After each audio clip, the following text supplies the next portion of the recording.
Tuhan itu Esa tapi punya 3 pribadi, satu hakikat. Ini yang disebut Trinitas. Kelompok ini yang disebut Trinitarian. Ada kelompok Kristen Unitarian.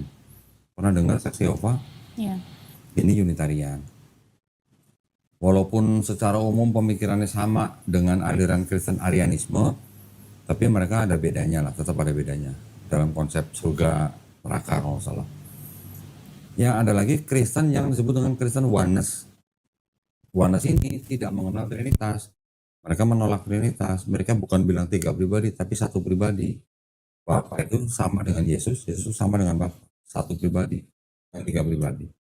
Jadi kan konsep ketuhanannya di dalam Kristen dengan adanya kelompok yang beda akidah ini, berarti kan juga belum selesai, belum final.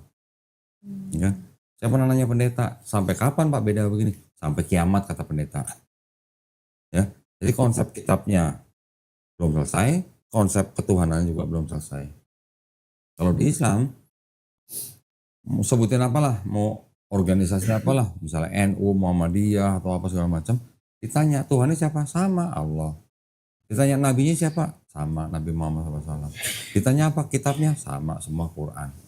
Dan di seluruh dunia, Quran itu semua jumlah suratnya sama. 114 surat. Cuman ada perbedaan sistem penomoran ayat. Sistem penomoran ayat ini hanya berdasarkan turunan dari imam siapa itu ya, mushaf Qurannya.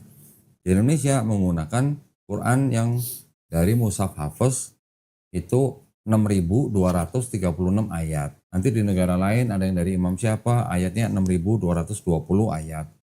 Bedanya cuma sistem penomoran ayatnya aja. Jumlah suratnya sama, jumlah ayatnya sama. Nah ini suratnya udah beda. Belum lagi yang Protestan. Sama-sama Protestan, ada versi-versi Bible, ada yang di sini ada ayatnya, di versi ini nggak ada ayatnya. Contoh, ini kan tadi apa? LAI kan? LAI.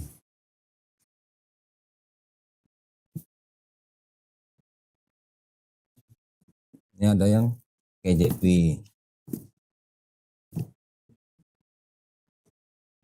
KJV sama LAI sama jumlah ayatnya. Ini ada lagi NIV. NIV yang tadi dibaca sama Mas Jemi 1 Yohanes 5:7 di sini nggak ada. Ditulisnya apa? Nih ya, ayatnya beda. Di sini langsung ayat 8. Di sini katakan apa? Kata-kata apa? Father, the Word, and the Holy Ghost. Apa namanya? Not found in any Greek manuscript before the 16th century. Gak ada sebelum, tidak ada di semua manuskrip Yunani sebelum abad 16.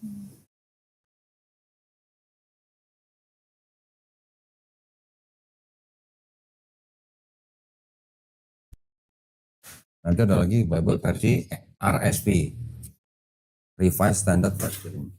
Ayat ini juga nggak ada. Dan ayat ini tadi baru salah satu dari sekian banyak ayat yang nggak ada atau yang tidak asli di dalam Bible. Ini saya bisa kasih contohnya.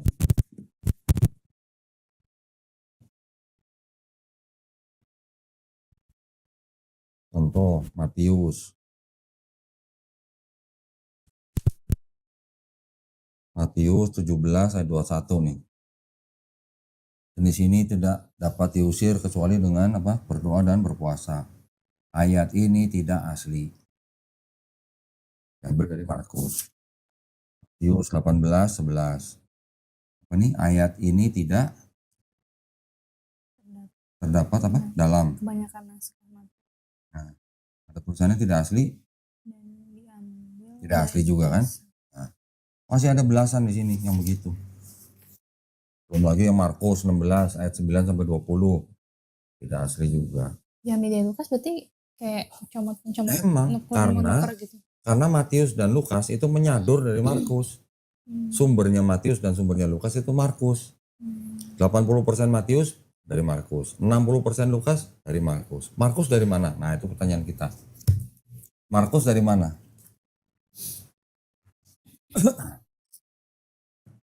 Markus ternyata nyadur tulisannya penulis namanya Homer. Homer itu yang nulis kira-kira tahun 800 sampai 700 sebelum Masehi.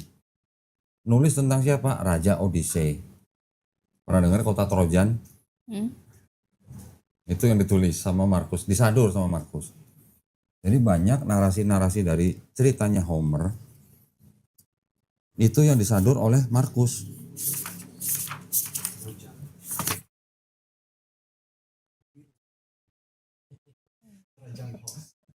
Nih Odyssey, ini Markus. Ceritanya diambil, tapi nama orangnya, nama tempatnya diganti. Odyssey, Markus.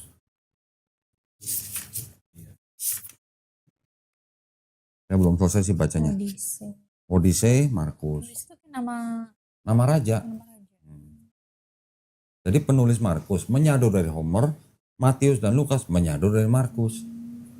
Yohanes nyadur dari mana? Dari penulis namanya Euripides. Cerita tentang apa? Cerita tentang Dionysus, anak dewa Zeus.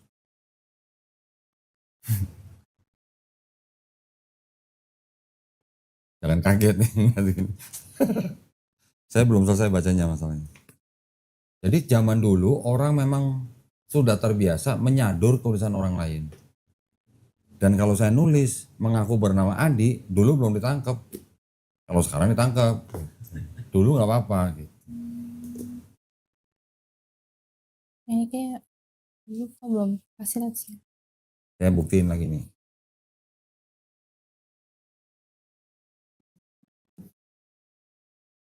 Ini kan Yohanes kan? Dionysus, anak dewa Zeus. Berarti itu kan sistem kepercayaan Helenisme. Nih, John 1:1. Pernah dengar? Ingat dong, in the beginning was the word and the word was with God and the word was God. John 1:1. Ini New American Bible, Bible-nya orang Katolik Amerika. Di sini ada catatan kaki apa nih? Yang kuning-kuning, kecil banget tulisan. Hellenistic philosophy. Yang ngomong ini bukan saya. Saya cuma nunjukin doang.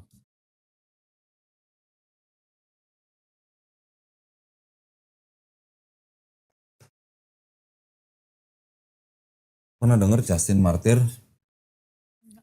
Bapak gereja? Bapak gereja ini menulis surat kepada anaknya sendiri dan kepada Senat Romawi. Surat ini ditujukan to the Emperor Titus Aelius Adrianus Antonius Pius Augustus Caesar dan kepada putranya sendiri Verisimus the philosopher dan kepada Lucius philosopher, filsuf lah ya. Ini baca sendiri nih.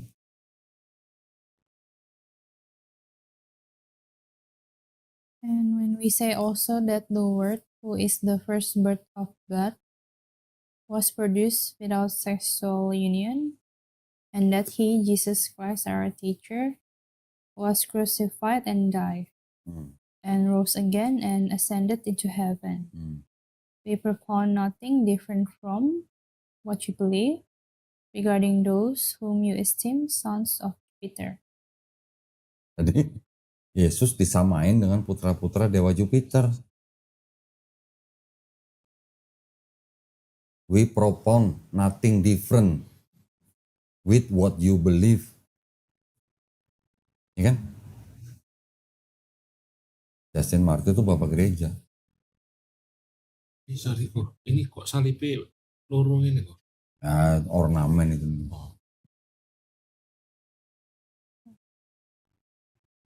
Kalau Jupiter punya anak Merkuri, Zeus punya anak Perseus atau Hercules, ini kan yang Zeus ini di Yunani, yang Jupiter di Romawi. Yang di Yunani disebut Helenisme, yang kalau yang Romawi disebutnya paganisme. Gitu. Pagan tahu nggak? Pagan itu sistem kepercayaan yang percaya bahwa setiap elemen dari alam semesta ini punya penguasa. Langit punya penguasa, gunung punya penguasa, laut punya penguasa gitu. Dewanya yang paling tinggi Jupiter. Kalau yang di Yunani dewanya paling tinggi Zeus. Dewa ini bisa punya anak dari manusia, anaknya setengah manusia, setengah dewa. Tuhan bahasa Inggris apa? God. Dewa bahasa Inggris apa? God juga. Jadi sama Tuhan sama dewa. Jadi dewa itu juga dianggap punya sifat ilahi gitu. Kristen. Ada satu lagi.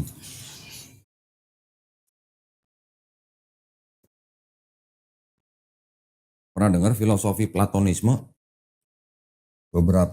Beberapa tahun sebelum Masehi lah. Ini buku dari Santo Agustin, judulnya Confessions. Dia bilang apa nih? Berkaitan dengan John 1:1 loh. Disebutin di sini apa?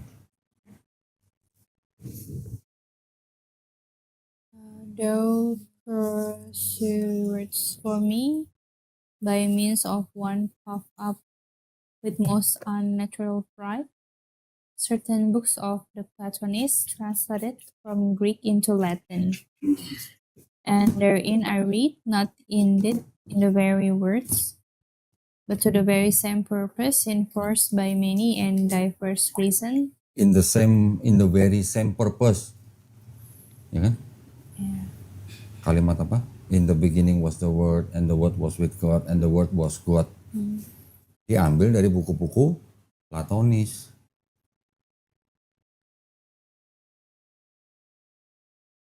Bukan dari kitab, tapi dari buku. Oh iya, dari that in the beginning was the word and the word was with God. Jadi Kristen itu dipengaruhi oleh apa? Helenisme Yunani, paganisme Romawi, filosofi, Platonisme. Ada kejadian kan, ayat kejadian itu. Bukan in the beginning itu tadi yang John 1:1. Yang ini nih. Yang Yohanes 1:1.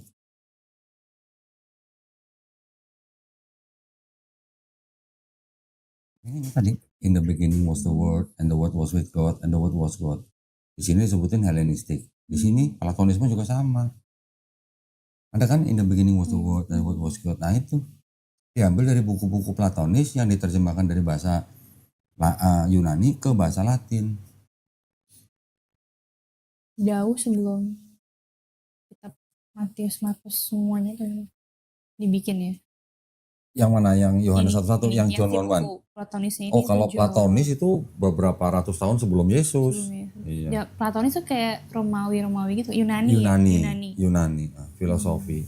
Kan Yunani kan macam-macam, tadi ada Aristoteles, ada Socrates, ada Plato, ada Philo, gitu-gitulah. Ini pada sering denger di khotbah nih ayat ini. Ya in the beginning was the word. Iya. Itu berasal dari Helenisme dan Platonisme.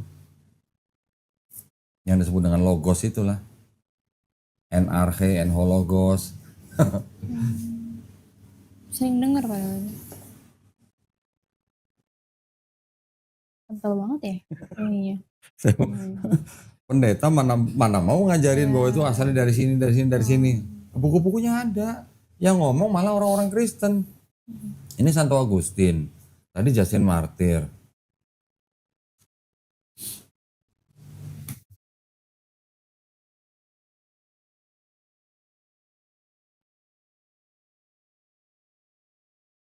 Seorang santo juga, hidupnya kurang lebih nggak jauh beda sama Santo Agustin. Namanya Santo Gregory Nyssa, cuma saya nggak beli bukunya. Dia bilang, Kristen itu adalah perpaduan antara monoteismenya Yahudi dan politeismenya Yunani. Ini digabungkan jadi satu, sinkretisme. Ya, monoteis digabung dengan politeis, jadi apa? Monopoli dong. Karena itulah Kristen selalu nempelin perjanjian lama supaya dianggap agama monoteis. Kalau tanpa perjanjian lama, bisa nggak perjanjian baru disebut monoteis? Ya, sebagian doang, paling dari Matius sampai Markus lah misalnya. Karena ajaran Yesus pun monoteis. Bahkan ada akademisi yang bilang ajaran Yesus itu yang di dalam 4 gospel itu malah sebenarnya ngajarin Islam.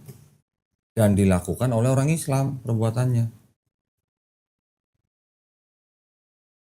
Pertanyaannya kan kembalinya gini, Intan mau jadi pengikut Yesus atau mau jadi pengikut Paulus? Cuma aku lagi baca yang Paulus itu aku baca di Google, Yesus tuh nyuruh Paulus untuk menyebarkan Kapan Injil. pernah ketemu? Nah aku tadi sebelum kesini Kan ketemu. Apa ya yang temanku bilang mesti baca keseluruhan? Aku tadi baca sekilas di mobil. Hmm. Ya ngomongnya itu yang pas lagi dia pertemuan itu gitu kan. Kisah Para Rasul pasal 9. Paulus ngaku ketika dia jalan ke Damsyik sama teman-temannya melihat cahaya, mendengar suara. Tapi beda dengan Kisah Para Rasul 22. Nanti ada yang dibilang ini teman-temannya mendengar suara melihat cahaya, yang dibilang cuma dengar suara doang, nggak ngeliat cahaya. Itu beda, kontradiksi. Nah yang salah yang mana gitu maksudnya. Masih dalam satu kitab namanya Kisah Para Rasul. Ayat apa ya Pak? Pasal 9 sama pasal 22. Ya nomor intan ada nggak sih? Kalau ini saya keep nih, sebentar.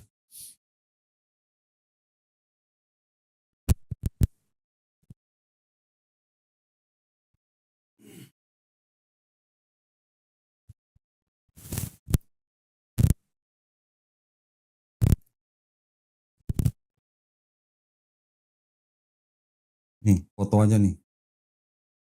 Nanti bisa dipelajari nih. Kisah Para Rasul 9 sama 22. Ini kontradiksi semua. Masih satu pasal. Ini enggak dong, yang itu kan 9 sama pasal 22. Ada yang sama pasal 26. Masih sama-sama Kisah Ya. Para Rasul. Jadi kalau yang ini teman-teman Paulus mendengar suara tapi tidak melihat, yang pasal 22-nya teman-temannya tidak mendengar suara tapi lihat cahaya. Kalau yang 9 pasal ayat 4 Paulus aja yang rebah, 26-14 Paulus dan teman-temannya rebah. Kisah Para Rasul 9 ayat 8 Paulus telah bangun buta. 26-16 nggak buta. Ini kan kontradiksi berarti masih dalam satu kitab Kisah Para Rasul padahal. Ini sih satu buta nih. Ya. Yang mana yang salah gitu maksud saya? Kan nggak mungkin dua-duanya benar. Nah, Atau tiga-tiganya benar.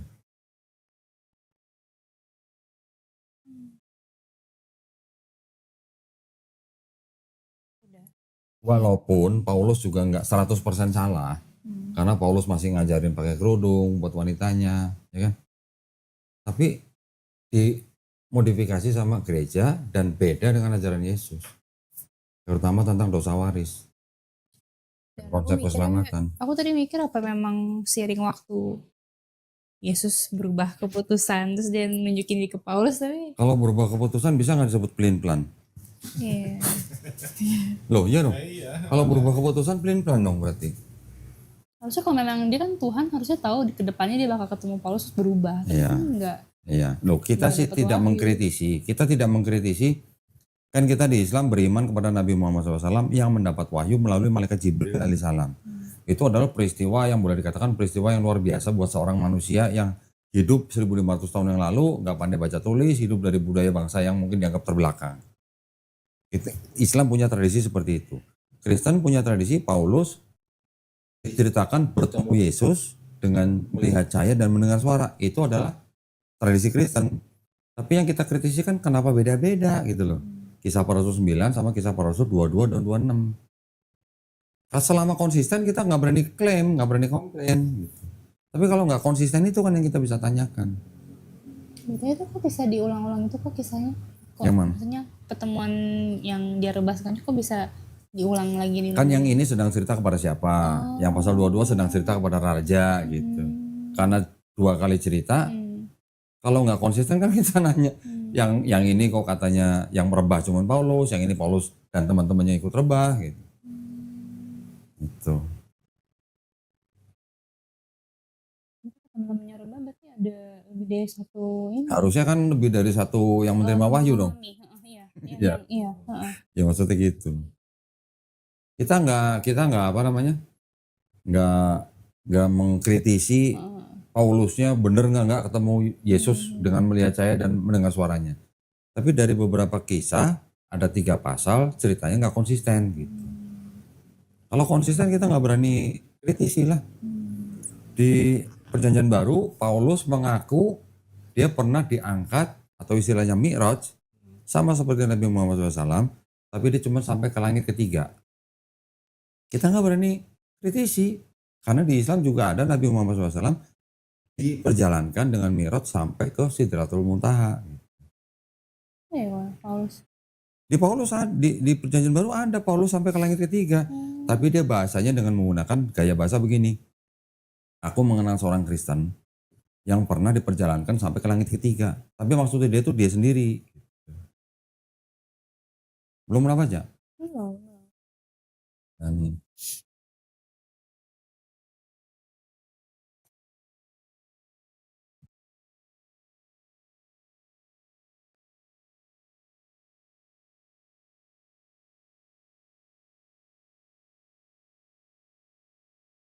2 Korintus, mana Bible? Ini bawah. 2 Korintus 12 ayat 2.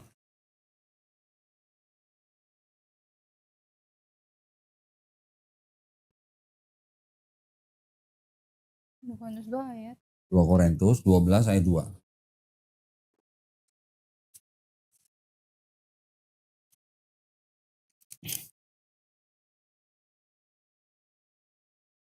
Aku tahu tentang seorang Kristen 14 tahun yang lampau, Hmm. entah di dalam tubuh, aku tidak tahu, entah di luar tubuh, aku tidak tahu, Allah yang mengetahuinya. Hmm. Orang itu tiba-tiba diangkat ke tingkat yang ketiga dari surga. Hmm.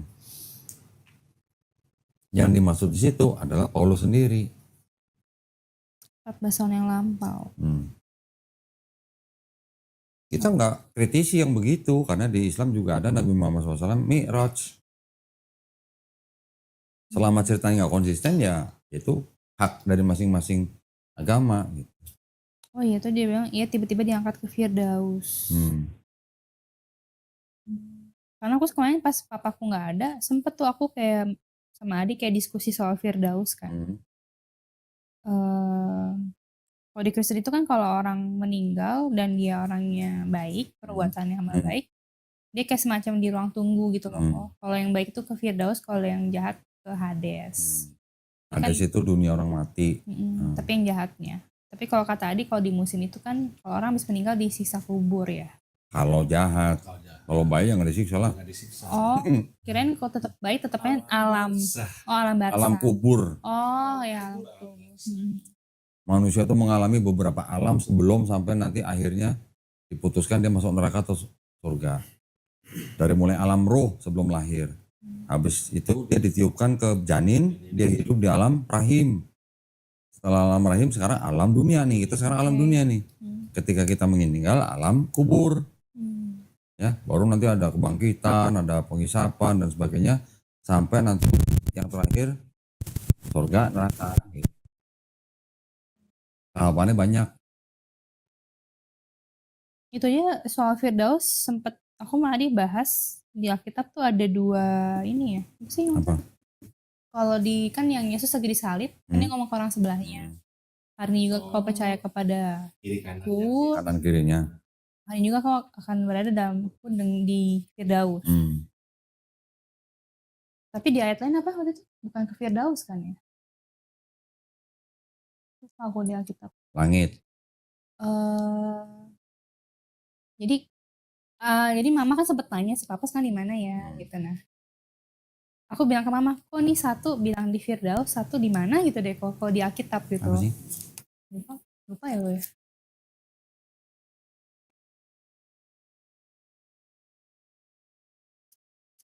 Ini namanya surga itu sama-sama Firdaus ya berarti di Kristen itu. Firdaus itu di dalam bahasa Yunaninya pakai kata paradiso.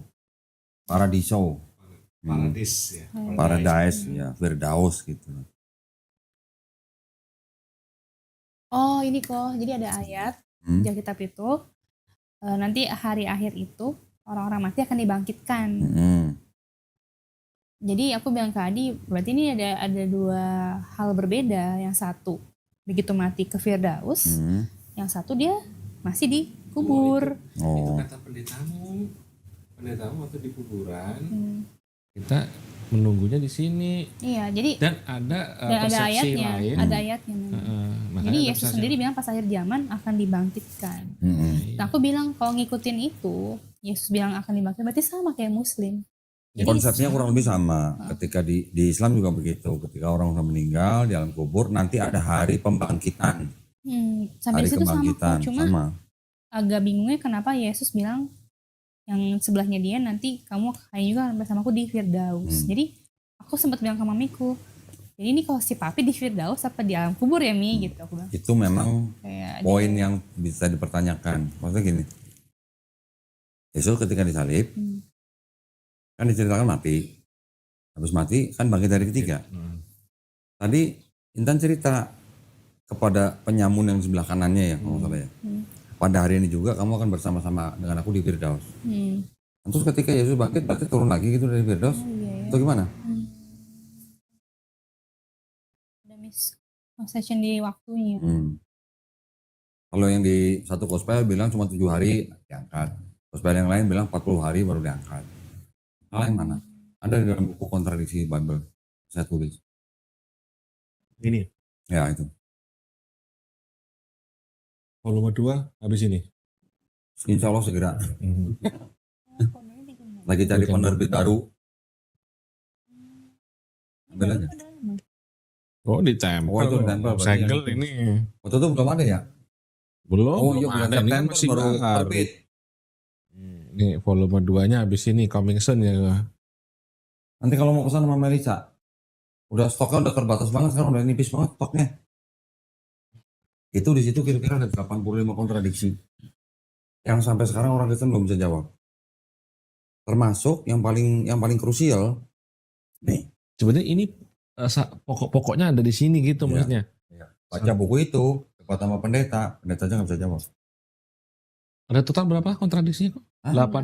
80. Total 275. Mm-mm. Cuman karena di Bible ada ketentuan begini, dilarang mengutip ayat Bible untuk komersial tidak melebihi 500 ayat. Untuk non komersial tidak melebihi 1000 Oh ayat. ada ketentuan di situ. Jadi kan saya ngutip. Jadi karena ada ketentuan begini, saya bikinnya nggak boleh lebih dari 500 ayat. Jadi makanya harus saya bikin volume 1, volume 2 dan seterusnya. Totalnya 275. Anggaplah rata-rata satu kontradiksi 4 ayat, udah berapa? Udah 1000 lebih. Aku sampai hari ini belum ada kesempatan buat debat sama pendeta sih. Aku tadi mikir kalau sampai mama marah dan bilang tuh kamu ngomong sama pendeta yang di Sukabumi gitu. Ya aku udah siap sama daftar pertanyaan. Nih ya, Belum sempet. nih ya, gini. Bentar ya, saya cariin dulu ininya keterangannya. Ini kitab sucinya Katolik nih. Mana sih? Di sini ada timeline kunci lah ya. Nah ini ada beberapa kalender yang menceritakan orang-orang yang diceritakan dalam Bible kan. Ya contoh nih 1800 sampai 1700 Abraham dan seterusnya. Nah di sini ada ceritanya. Mana ya? Ini kan perjanjian lama, nah ini perjanjian baru. Tahun 35 sebelum Masehi. Ceritanya ini. Ini 6 berarti kan 6 sebelum Masehi kan? Apa nih terusnya? Mungkin tahun Yesus lahir.